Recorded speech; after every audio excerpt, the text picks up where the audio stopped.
चलिए देखिए, आज मैं आपको बताता हूँ कि 4.3 का क्वेश्चन नंबर 1।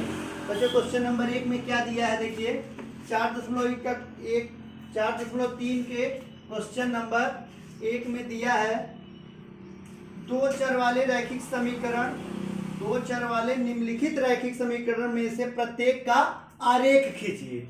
हमको ये पहले क्वेश्चन का पहला क्वेश्चन है, x प्लस वाई बराबर 4, इसका हमको आरेख खींचना है, यानी कि ग्राफ पर इसको हमको दर्शाना है कि इस समीकरण का क्या निरूपण होगा, है ना। तो चलिए हम दर्शाते हैं 4.3 का क्वेश्चन नंबर 1, क्लास 9 यानी कि क्लास 9th का है, ठीक है। तो चलिए इसको कैसे दर्शाते हैं, सबसे बड़ी बात यह है हमको जानना चाहिए। देखिए ये आपका समीकरण है बच्चों, इस समीकरण में आप जितने लोग दर्शा सकते हो सब अलग अलग ग्राफ बना सकते हो, सबका ग्राफ सही माना जाएगा। जैसे वैल्यू होती है, आप x की वैल्यू क्या रखते हो तो y की वैल्यू क्या आती है, आप x की वैल्यू 0 रखते हो तो y की वैल्यू 0 आएगी, 4 आ सकती है। आप y की वैल्यू 4 रखते हो तो x की वैल्यू कुछ आ सकती है। इसकी वैल्यू 0 रखोगे तो ये आ जाएगा, इसकी वैल्यू आप 2 रखते हो तो इसकी वैल्यू बदल जाएगी। बार बार वैल्यू बदलती है, आपके दिमाग में तुरंत या प्रेजेंट टाइम में क्या आता है उस पर ग्राफ निर्भर करता है। लेकिन मूल रूप से हमको बनाना क्या चाहिए, छोटे रूप में, ये मैं आपको बता रहा हूं। देखिए इसके लिए सबसे पहले आप एक ग्राफ बना लीजिए ऐसे, इसमें 3 कॉलम हो, इसको x मानते हैं, इसको y, ये हमने बना लिया, ग्राफ बन गया आपका। अब देखिए बच्चों, अब यहां से हमको वैल्यू अपने मन से कुछ मान करके यहां लाके रखनी है। देखिए अगर x की वैल्यू हम x बराबर 0 रखते हैं, x बराबर 0 रखने पर, x बराबर क्या रखते हैं 0 रखने पर, ठीक है।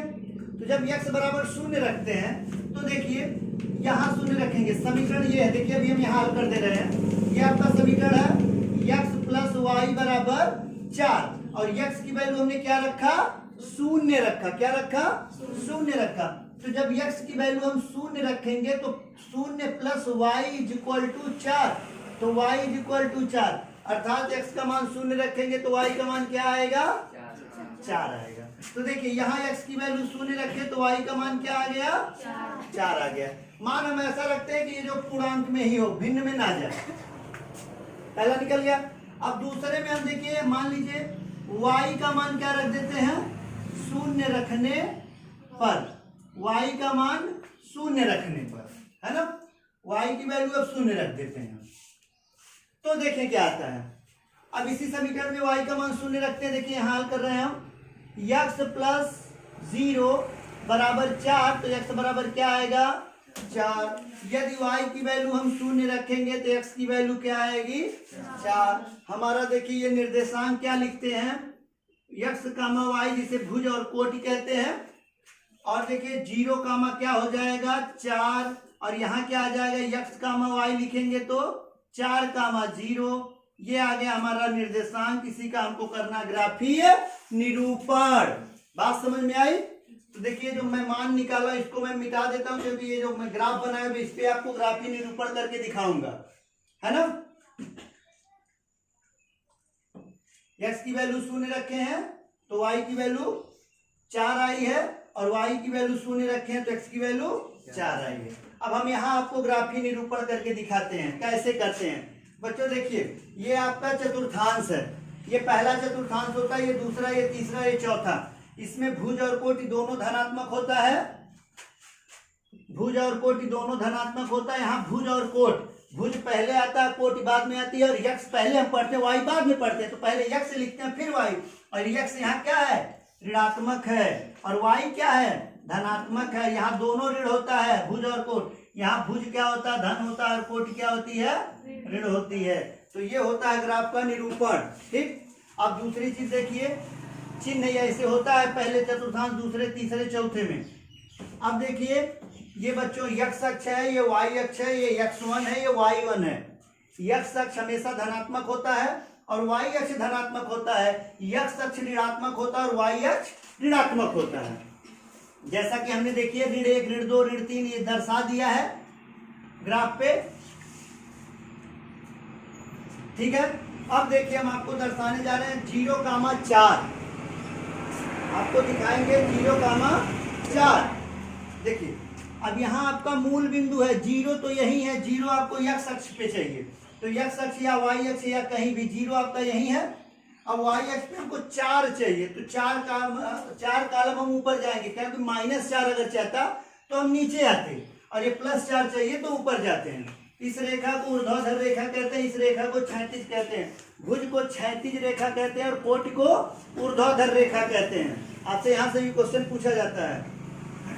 अब देखिए 0,4, तो 0 यहाँ है, 4 हम जाएंगे ऊपर, धन 4 है, 1 2 3 4 यहाँ आ गए, तो यहाँ हमारा निर्देशांक क्या हो गया 0,4 हो गया, ये हो गया मूल बिंदु आपका।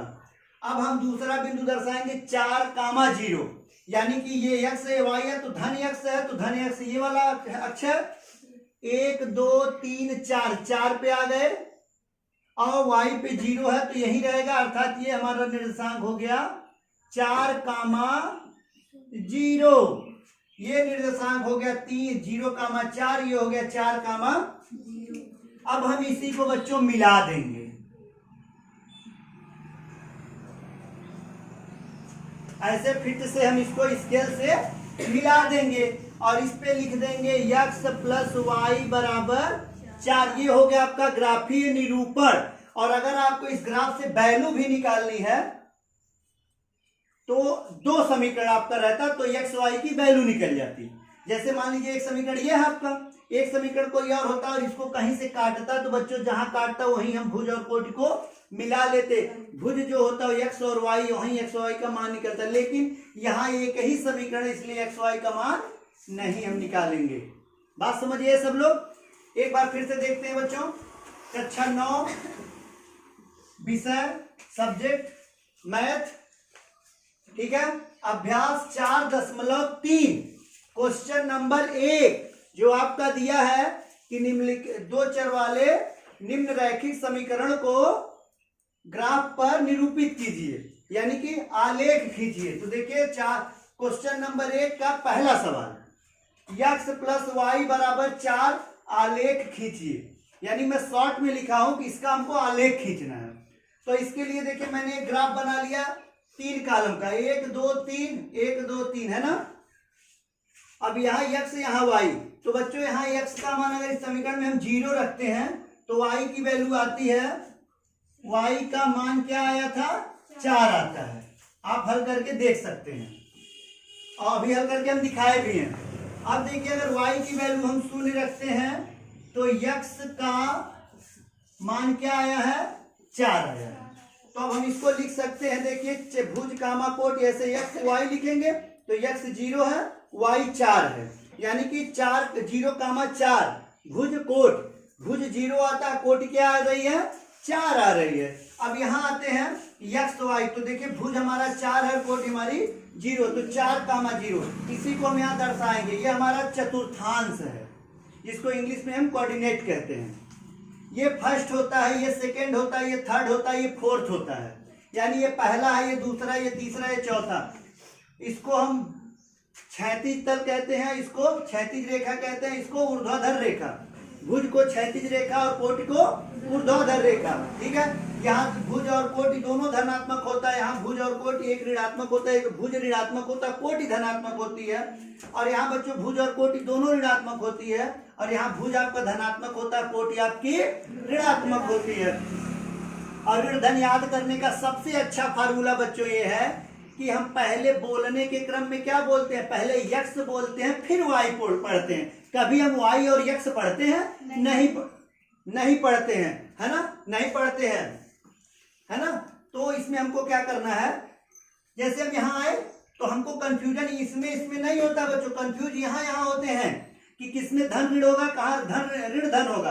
तो इसमें आने के लिए हमको क्या करना, आके सीधा हम लिख लें x और y, इसको भुज इसको कोट, तो अब तुरंत पकड़ लिए यहाँ x क्या है ऋण है, ऋण हो गया, यहाँ y क्या है धन है, धन हो गया।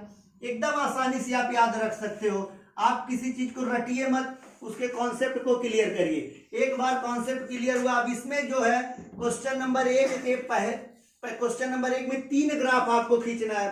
अगर आपको ये ग्राफ समझ में आएगा तो आप तीनों ग्राफ आसानी से अदर जो ग्राफ है उसको खींच लोगे। और इसमें ग्राफ में ऐसा नहीं है कि हम यही ही ग्राफ सही है बच्चों। अगर आप x की वैल्यू 0 के बजाय कुछ और रख दिए तो वैल्यू कुछ और भी ग्राफ खींच सकता है, वो भी ग्राफ सही होगा, गलत नहीं होगा। जैसे अब यहाँ x की वैल्यू अगर 1 रख देते हम तो y की वैल्यू यहाँ हमको 3 मिल जाती, और यहाँ 1 रख देते तो x की वैल्यू 3 मिल जाती, मिलती कि नहीं। 2 रख देते तो 2 मिल जाती। अब बड़े 4 से बड़े में जाते तो माइनस में मिलना शुरू हो जाती। तो सब ग्राफ सही है, ऐसा नहीं कि ये ग्राफ गलत है और वो ग्राफ सही है। ठीक है, आप वैल्यू जो रखेंगे वो आएगा मान। तो इस तरीके से हमने आपका अभ्यास 4.3 का एनसीईआरटी पैटर्न पे, जो आपकी नई किताब है एनसीईआरटी पैटर्न की, उसका 4.3 का क्वेश्चन नंबर 1 का पहला क्वेश्चन x + 4 बराबर x + y बराबर 4 आलेख खींच दिया है। ये देखिए 0,4 है और ये 4,0, तो इससे इस आलेख को मिला दिया और समीकरण को बच्चों इस पे लिख देते हैं x + y बराबर 4 जो रहेगा। ये ग्राफ सबसे इंपॉर्टेंट है, ये बना लोगे तो आप भुज कामा कोट अलग करके इस पे निरूपित कर सकते हैं। तो ये आपका क्वेश्चन पूरा कंप्लीट हो गया। अगर आपके समझ में आया तो ठीक है, अगर आपके समझ में नहीं आता है तो आप कमेंट बॉक्स में लिख कर आप बता सकते हैं। इस क्वेश्चन को मैं फिर से बताऊंगा। ओके।